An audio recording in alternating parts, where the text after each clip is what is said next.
Hello বন্ধুরা, আমার ক্ষুদে শিক্ষার্থীরা তোমরা সকলে কেমন আছো? ভালো আছো তো? আমিও কিন্তু বেশ ভালো আছি।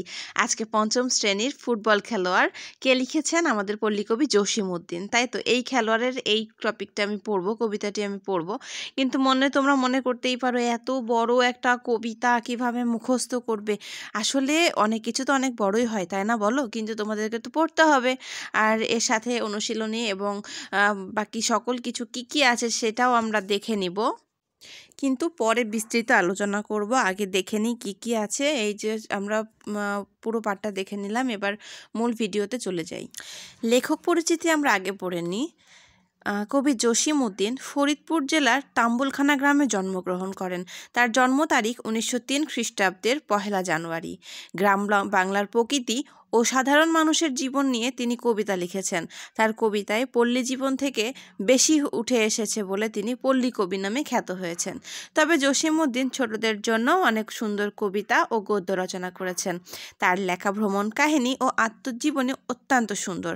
তার কবিতা কবর, কাব্যগ্রন্থ, নকশিকাঁথার মাঠ ও সজন বাদিয়ার ঘাট, ছোটদের জন্য লেখা ডালিম কুমার, হাসু ও 1 পয়সার বাঁশি বিখ্যাত। তিনি 1976 খ্রিস্টাব্দের 13 মার্চ ঢাকায় মৃত্যুবরণ করেন। আমরা প্রথমেই কবি পরিচিতি পড়ে নিলাম এই জন্য যে আমাদের তো জানা দরকার আমাদের পল্লীকবি কেন পল্লীকবি হয়েছেন, তাই তো? ফুটবল খেলোয়াড় লিখেছেন জসিমউদ্দিন। আমাদের মেসে ইমদাদ হক ফুটবল খেলোয়াড়, হাতে পায়ে মুখে শত আঘাতের ক্ষতে খ্যাতি লেখা তার। সন্ধ্যাবেলায় দেখিবে তাহারে পটি বাঁধি পায়ে হাতে, মালিশ মাখিছে প্রতি গিটে গিটে কাত হয়ে বিছানাতে। মেসের চাকর হয় লবেজান শেক দিতে ভাঙা হাড়ে, সারা রাত শুধু ছটফট করে কেঁদে কেঁদে ডাক হাড়ে ছাড়ে। আমরা তো ভাবি 6 মাসের তরে পঙ্গু সে হলো হায়, ফুটবল টিমে প্রভাত বেলায় খবর লইতে ছুটে যায় তার ঘরে। বিছানা তাহার শূন্য পড়িয়া ভাঙা খাটিয়ার পরে, টেবিলের পরে ছোট বড় যত মালিশের শিশিগুলি, উপহাস যেন করিতেছে মোরে ছিপি পড়া দাঁতগুলি। সন্ধ্যাবেলায় খেলার মাঠেতে চেয়ে দেখি বিস্ময়ে, মোদের মেসের ইমদাদ হক আগে ছুটে বল লয়ে, বাম পায়ে বল ড্রিবলিং করে ডান পায়ে মারে ঠেলা, ভাঙা কয়খানা হাতে পায়ে তার বজ্র করিছে খেলা। চালাও চালাও আরও আগে যাও, বাতাসের আগে ধাও, মারো জোরে জোরে, মারো জোরে মারো, গোলের ভিতরে বলেরে ছুড়িয়া দাও।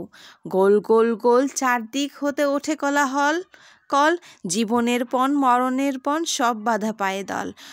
ভাঙা দুটি পায়ে জয়ের ভাগ্য লুটিয়া আনিল আজি, দর্শক দল ফিরিয়া চলেছে মহাকলরব করে।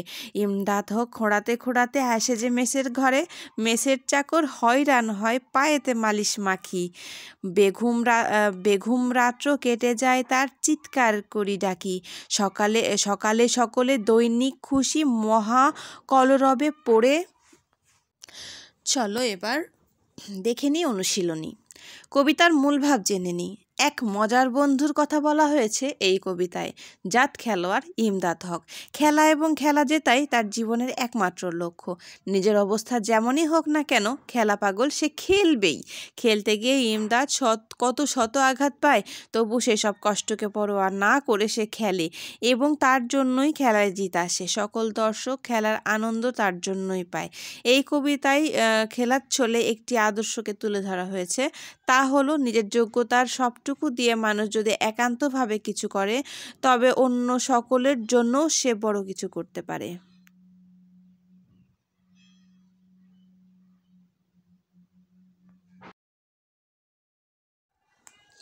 শব্দগুলো পাঠ থেকে খুঁজে বের করি, অর্থ বলি। শব্দ ক্ষত, অর্থ শরীরে ক্ষত স্থান বা আঘাত পাওয়ার স্থান। পটি কাপড়ের লম্বা টুকরা। মালিশ অর্থ যে ঔষধ বা মলম চেপে চেপে শরীরে লাগাতে হয়। ড্রিবলিং অর্থ এটা ফুটবল খেলার একটি কৌশল।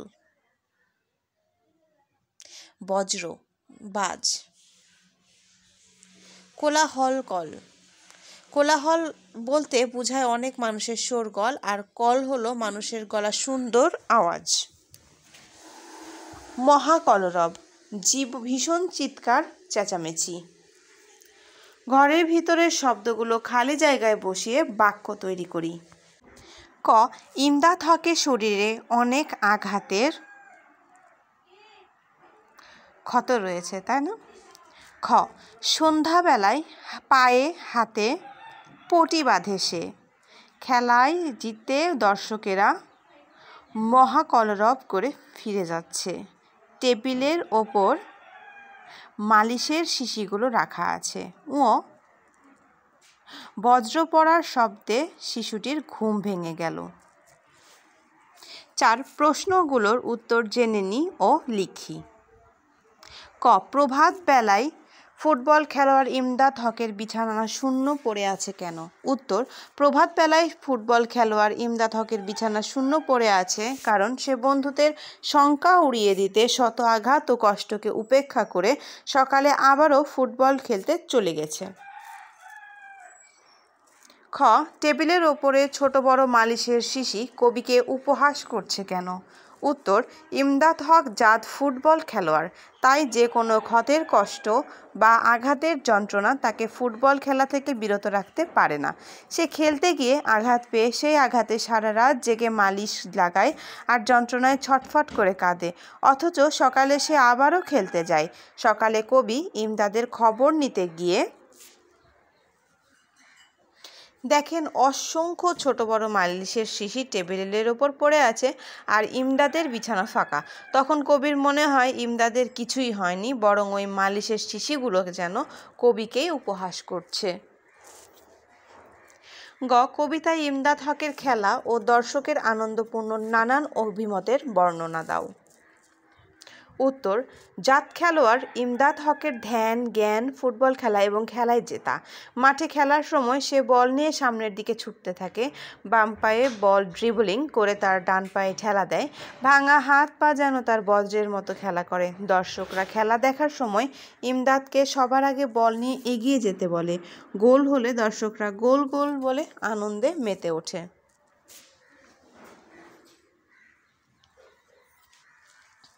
5, খালি জায়গায় কবিতার ঠিক লাইনটি লিখি। ক, এখানে কি হবে তোমরা কি বলতে পারো? অবশ্যই কমেন্ট সেকশনে জানাবে। আমার আগে হয়তো বা তোমাদের লেখা শেষ হয়ে যাবে।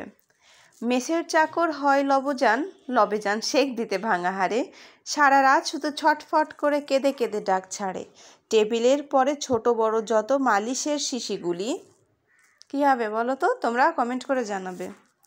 উপহাস যেন করিতেছে মোরে ছিপি পড়া দাঁতগুলি, গোল গোল গোল মোদের মেসের ইমদাদ হক কাজী, ভাঙা দুটি পায়ে জয়ের ভাগ্য লুটিয়া আনিল আজি।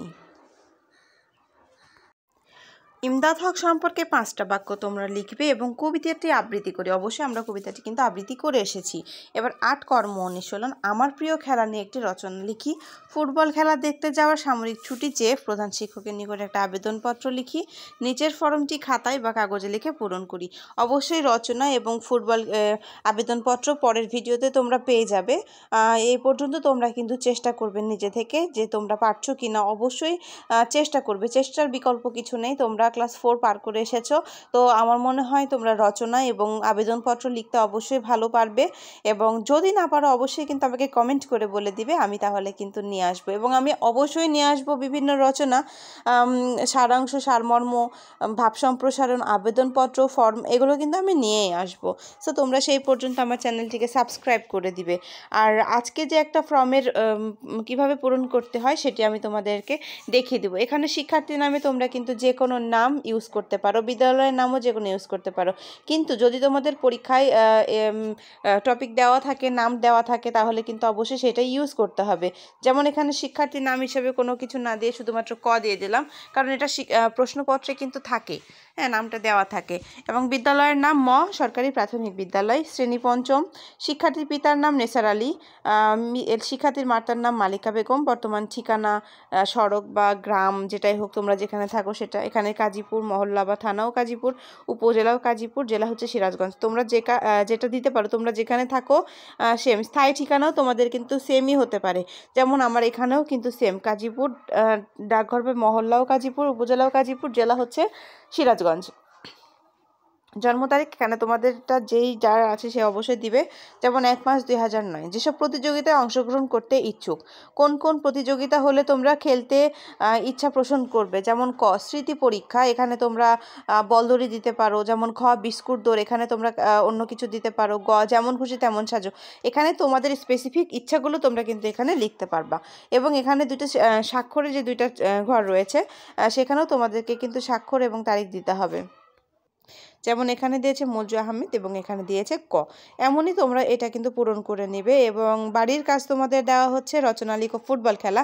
এই অবশ্যই রচনাটা লিখে আমাদেরকে দেখাবে, আর আমিও নিয়ে আসবো নতুন নতুন রচনা। সেই পর্যন্ত যদি আমার ভালো লাগে ভিডিওগুলো, তাহলে কিন্তু অবশ্যই আমার চ্যানেলটিকে সাবস্ক্রাইব করে আমার পাশে থাকবে। এখানে 2 নাম্বার কি, ফুটবল, মালিশ, পটি, কলরব, ভাঙা, শিশি, বজ্র, এই শব্দগুলো দিয়ে বাক্য গঠন করতে হবে। ঠিক আছে, তো এই পর্যন্ত থাকো, তোমরা সকলে ভালো থাকবে। দেখা হবে নেক্সট ভিডিওতে। Thank you so much.